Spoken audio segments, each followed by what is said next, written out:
नमस्कार. चवीचा अचूक स्वाद म्हणजे लीना स्वादिष्ट रेसिपी. लीना स्वादिष्ट रेसिपीमध्ये तुमचं स्वागत आहे.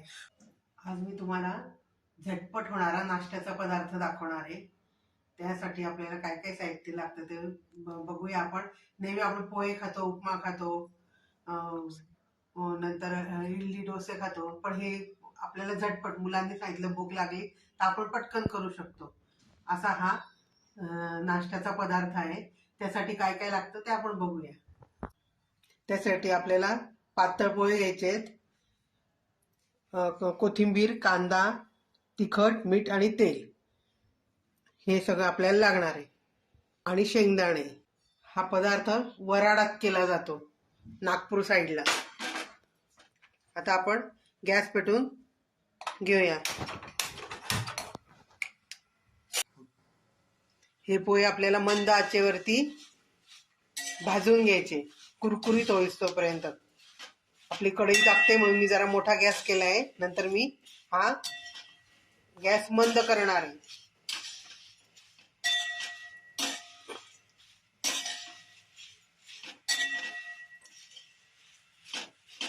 एक प्रकारे हा कच्चा चिवडाच आहे.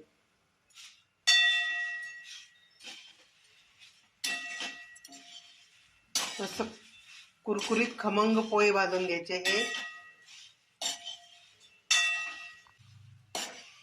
हे जसे पोहे भाजले जातील तसे ते पोहे फुलतील, मोकळे मोकळे होतील आणि त्याचा आकार वाढेल.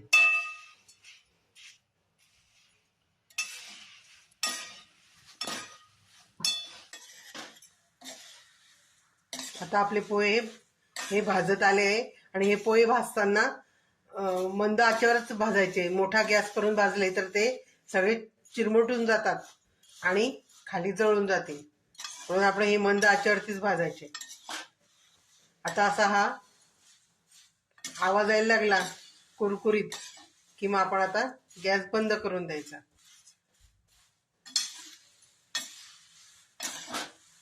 बघा पोहे फुललेत आता आपले पहिल्यापेक्षा.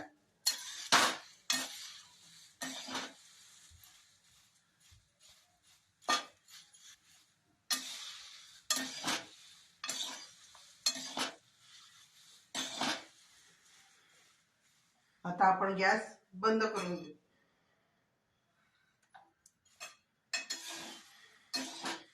आणि कढईचा जो ताप आहे त्याच्यात थोडंसं भाजून घेऊया.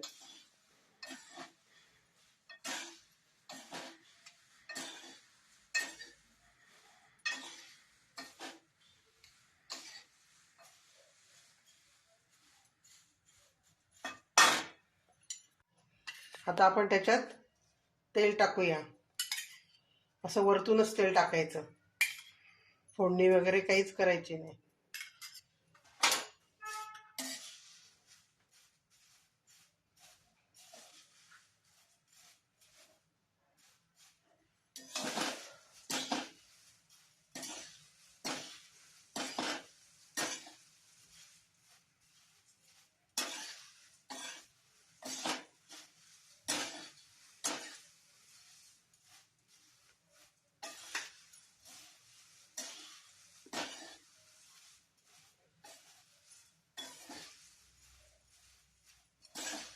अशा प्रकारे सगळीकडे आपण तेल हे लावून घ्यायचं पोह्यांना. आता याच्यात टाकायचे शेंगदाणे,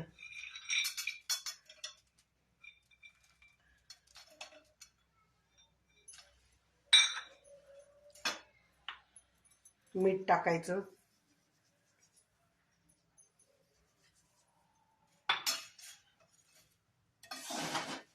परत घ्यायचं सगळं चाळून, परत घ्यायचं चाळून, पूर्ण कालवून घ्यायचं पूर्ण.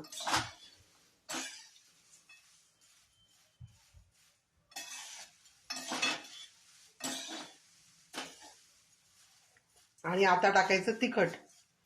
तिखट आता का टाकायचं, आधी टाकलं असतं तर कढईचा ताप होता, त्याच्यात आधीच तिखट टाकलं असतं तर ते जळून गेलं असतं, म्हणून आता आपण टाकायचं तिखट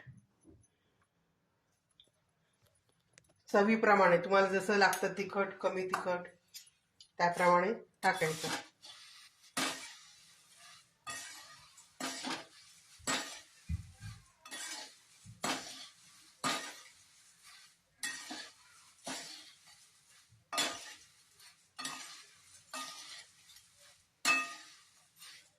हे झालं आपलं सगळं तिखट, मीठ, शेंगदाणे, तेल सगळं कालवून झालंय. आता जेव्हा आपण खायला घेतो डिश मध्ये तेव्हा वरतून कांदा, कोथिंबीर टाकायचं. कोथिंबीर धुतल्यानंतर ती जरा कापडाला पुसून घ्यायची. जर ओली असेल तर याचा त्या ओल्यापणाने या पोह्यांचा कुरकुरीतपणा जाईल, म्हणून ती धुतल्यानंतर कापडाने पुसून घ्यायची, मग चिरायची. म्हणजे ओली कोथिंबीर ह्या पोह्यांवरती पडणार नाही आणि पोहे आपले नरम होणार नाहीत. आता आपण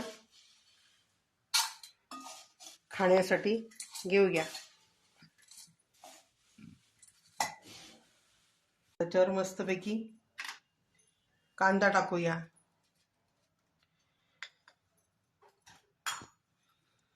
कोथिंबीर टाकूया,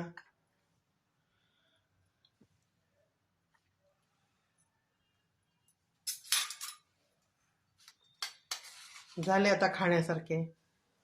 आता चला तर मग आपण केलेले कुरकुरीत पोहे खाऊया.